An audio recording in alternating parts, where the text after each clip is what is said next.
안녕하세요. 고교사 박전현입니다. 오늘은 김소월 시인의 현대시 산유화입니다. 고독하고 순수한 존재의 탐구라고 한번 작은 제목을 빼봤습니다.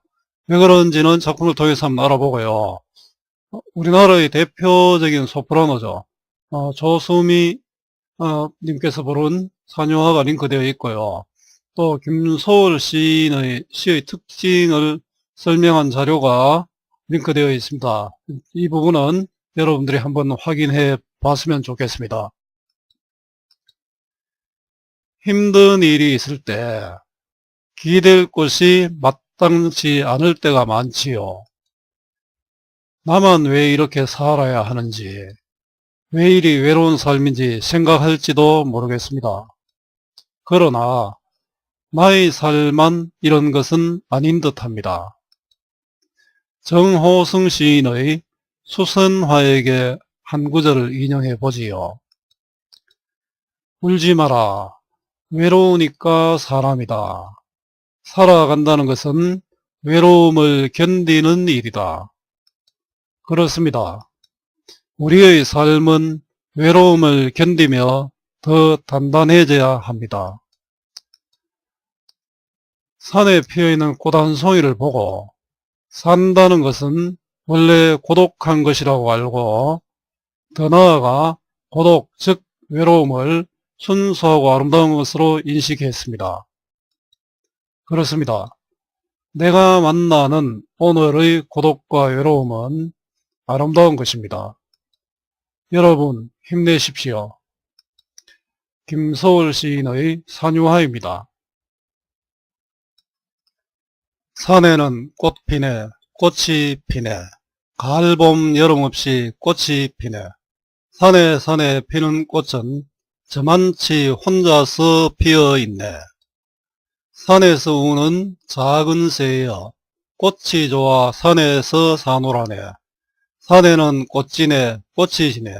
가을 봄 여름 없이 꽃이 지네. 자, 이제 작품을 한번 공부해 보겠습니다. 자, 산에는 꽃 피네.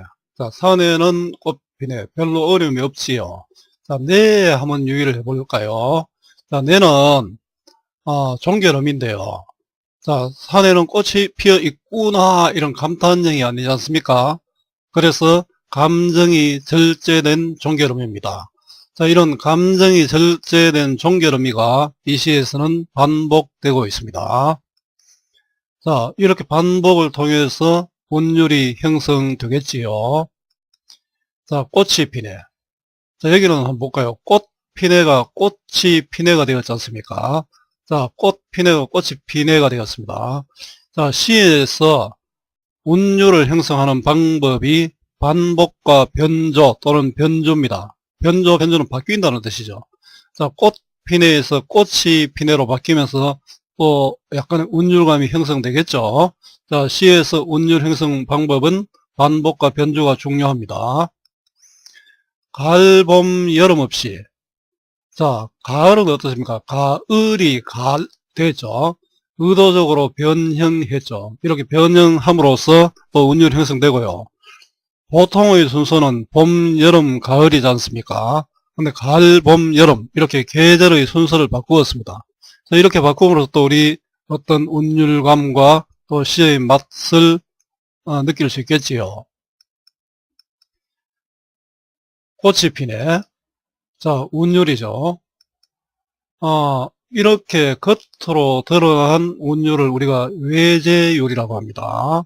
자, 외제율에는 음수율이 있습니다. 우리 시조는 사사조다. 가사는 사사조, 사음보, 연석시다 이러죠. 사사조, 칠호조 이렇게 얘기하는 게 음수율이고요. 자, 그 다음에 음보율이 있습니다. 음보율은 끊어 읽기의 단위죠. 3음보다, 4음보다. 자, 그 다음에 여러분들이 잘 듣지 못했을 수도 있는데요. 음위율이 있습니다. 자, 같은 글자가 앞에서 반복되면은 머리 두자를 써서 두운이라 합니다. 자, 같은 글자가 끝에 반복되면은 다리 각자를 써서 가군이라 합니다. 여기는 네네 이렇게 반복되죠. 자, 이 시는 자, 음수율과 음보율, 음위율이 다 있는데요. 뒤에서 한 번 더 정리를 하겠습니다. 자, 외제율이 있고 또 뭐가 있죠? 내제율이 있습니다. 자, 내제율은 반복과 변조 자 등으로 겉으로 드러나지 않는 그런 운율이 되겠죠. 자, 이 시에는 7호조, 3음보, 가군을 보여주고 있죠. 물론 내제율도 나타나고요. 자, 7호조는 음수율이고 3음보는 음보율이고 가군은 음위율에 해당됩니다.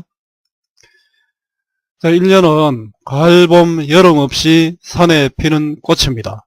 자, 생명의 탄생이죠.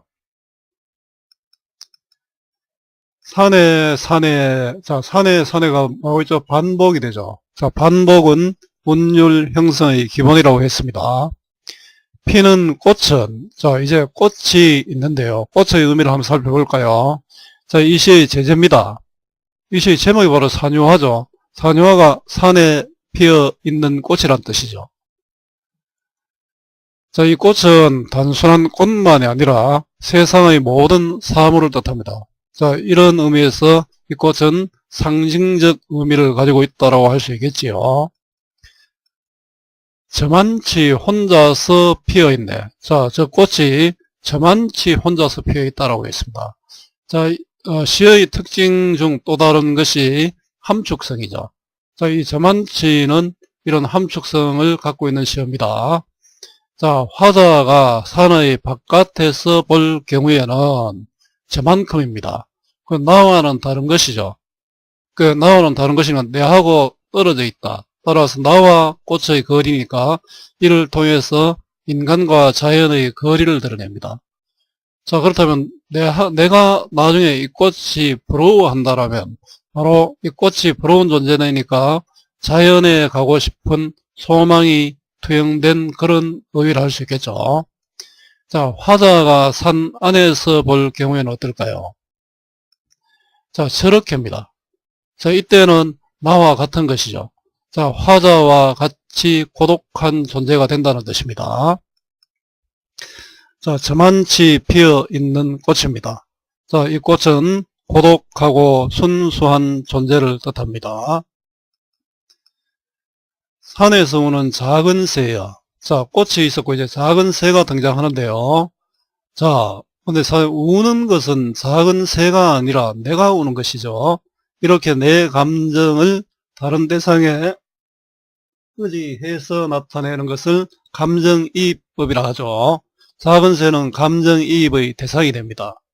자, 여러분들 감정이입의 대상은 객관적 상관물에 해당됩니다. 자, 이 작은 새는 산에서 혼자 있으면서 혼자 있는 꽃을 보고도 자, 꽃과 공감대를 형성하죠. 그래서 외로움을 긍정하는 존재가 되고요. 자, 산에서는 작은 새는 꽃이 좋아서 자, 새나 꽃은 전부 고독하고 순수한 존재라는 의미입니다. 산에서 산호라네요. 자, 산은 꽃도 안고 있고 새도 안고 있죠. 그래서 산은 꽃과 새가 있는 곳이 됩니다. 자, 꽃과 새는 전부 다 고독하고 외로운 존재라면 이 산은 모든 것을 포용할 수 있는 그런 포용의 공간이 됩니다. 자, 산에서 산호라네. 자, 꽃이 좋아 산에 사는 새입니다. 자, 고독하고 순수한 존재가 드러나죠. 산에는 꽃진해. 자, 이제 진해가 됐는데요. 자, 이렇게 감정을 절제하는 의미가 반복되면서 운율감을 형성하고 있습니다. 자, 진해는 이 뒷부분 다시 설명하고요. 꽃이 진해. 가을, 봄, 여름 없이 꽃이 진해. 1년하고 똑같은데 진해만 달라졌죠. 자, 피내가 진해로 바뀌었습니다. 자, 1년과 똑같은 요거만 달라졌지 않습니까? 자, 그래도 1년과 형식이 유사하다고 할 수 있겠죠. 자, 유사한 형식이 앞과 뒤에 배치가 되면은 수미, 머리 숫자고 꼬리 밑자입니다. 수미 상관식 구성이라 합니다. 이를 통해서 안정감을 얻을 수 있고요. 또 내용을 강조하고 또 독자의 감동을 고조시킬 수 있습니다. 자, 꽃이 피내에서 진해로 바뀌었으니까 뭔가 흘러가는 게 느껴집니까? 자, 자연의 순환을 보여준다라고 할 수 있습니다. 자, 가을, 봄, 여름 없이 산에 지는 꽃입니다. 자, 생명의 소멸입니다. 정리입니다. 갈래는 자유시고 서정시고요. 자유로운 형식, 개인의 마음을 담은 시라는 뜻이죠. 성격은 관조적이다. 관조적은 한 발 넌지시 물러서서 바라본다는 그런 의미죠. 산에 있는 저 꽃을 이렇게 바라보고 있잖아요. 자, 민요적이다. 우리 7호조 삼음보 형식은 대체로 민요적입니다. 제재도 그렇지만 또 형식도 민요적인 형식이죠. 그런 의미에서 전통적이라 할 수 있고요. 또 영탄적 어조와 친근한 구어체, 이 부분이 조금은 여러분들 앞에서 설명한 부분과 좀 차이가 날 수 있죠. 앞에서 감정을 절제한 의미를 반복해서 운율감을 형성하고 있다라고 했는데, 자, 영탄적 어조도 쓰이고 있습니다. 또 꽃이 피네, 이렇게 가을, 봄, 여름 없이 친근한 구어체를 사용하고 있습니다. 7호조 3음보의 율격을 보여주고 있고요. 특징입니다. 행과 연의 규칙적인 배열을 볼 수 있습니다. 3음보를 여러 행이나 한 행에 배치를 했습니다. 이를 통해서 균형미를 얻고 있고요. 뒤에 활동을 통해서 자세히 보도록 하겠습니다. 1년과 2년, 3년과 4년의 선대칭 구조. 자, 이거는 이런 뜻입니다. 시행별의 순서가 반대입니다. 여러분 잘 보면은 1년과 2년의 행별을 뒤집어 놓은 것이 3년과 4년입니다. 상당히 시를 쓰는데도 많은 고민을 했던 흔적이 나타나죠. 1년과 4년의 내용과 구조면에서 대응. 자, 수미상관이죠. 수미상관식 구성을 보여주고 있으면서도 내용은 꽃이 피내가 진해로 바뀌었지 않습니까? 자, 2년과 3년은 고독의 존재, 꽃과 새를 드러내고 있습니다. 자, 꽃이 피고 진다. 자, 이것을 통해서 생명, 탄생과 소멸의 순환을 보여주고 있습니다. 주제는 존재의 근원적 고독이죠. 자, 고독하고 순수한 삶의 모습을 보여주고 있습니다. 자, 그렇지만 이런 고독한 삶의 모습이 우리 나쁜 삶이 아니죠. 오히려 아름다운 그런 삶으로 그려지고 있습니다. 자, 작품의 음악성을 한번 정리해 보겠습니다. 자, 반복인데요. 내하고 산에는 꽃이 피네 또는 진해가 반복이 되죠. 반복이 되면 운율감이 형성되겠죠. 변조는 바뀌는 거지 않습니까? 여기도 있죠. 꽃이 피네 또는 이것이 꽃이 피네로 바뀌었죠. 또 꽃이 피네고 꽃이 진해로 바뀌었죠. 이렇게 약간 바뀌면서 또 운율감을 얻고 있습니다. 7호조 음수율이죠. 3음보는 음보율이고요. 자, 7호조 3음보 율격을 보여주고 있습니다. 자, 자연현상과 어떤 관련성이 있느냐? 예, 계절의 순환에 따라 꽃이 피고 지는 현상을 보았죠. 자, 이것을 보고 인간 존재의 근원적 고독을 노래했습니다. 사람도 자연과 다를 게 없다라는 그런 뜻이죠. 1년과 2년의 율격상 특징인데요. 앞에 특징에서 간단하게 정리를 했는데 우선에 계절의 순서를 바꾸었죠. 봄, 여름, 가을인데 가을, 봄, 여름으로요. 자, 운율감을 얻고 또 자연스러움을 또 이끌어내고 있습니다. 2년의 음보 배열이 달라졌습니다.